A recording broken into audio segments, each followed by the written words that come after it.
Bees are a fascinating, addicting thing. You can spend your whole life keeping bees and you're always learning something new about them because they're so complicated and they're so smart. They're so adaptable. They're so almost predictable, but then unpredictable. That you're constantly trying to understand better what's happening. The longer I keep bees, the more questions I have that I want to try to answer, rather than just having more answers. I get more answers, but then I come up with more questions, and it's certainly one of the most fascinating hobbies I've ever had. When I first got bees, I mostly got them because I wanted honey. I had no idea they were that intriguing. If I could never get honey again, I'd still keep a few hives of bees around just because they're so interesting. I probably wouldn't keep as many as I do now because it might be too much work, but I definitely still have. I can't imagine life without bees in my backyard.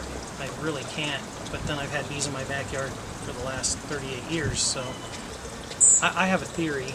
I think bees actually can do mind control on human beings. This has been well documented since, I'm being a little facetious, but this has been well documented since the 1800s. There was the term bee fever. Somehow bees are so complicated and so fascinating that people just become obsessed with them. Personally, if I had a choice between being obsessed with a video game or bees, I'd take bees because bees are reality and a video game is not. I think that's also part of what's fascinating about them.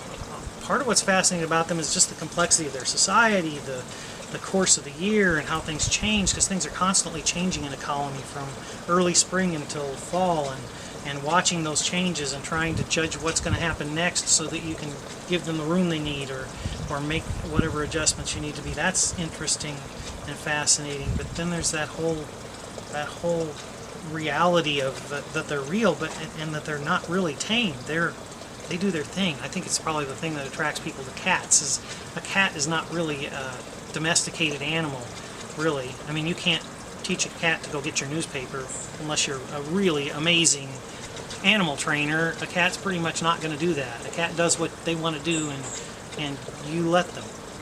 And bees are a lot the same way. They do what they do, and you really can't make them do what you want to do. You can try and tip the scale and try to make it, give them the resources to do what you're hoping they'll do, and maybe that'll help them to do it. But for the most part, I think part of what's fascinating is you're not in control. You're trying to understand them and trying to work with them. You're trying to get in tune with them, and that's a constant learning over decades of learning to get in tune with them and figure out what are they trying to do and how can I help them do it.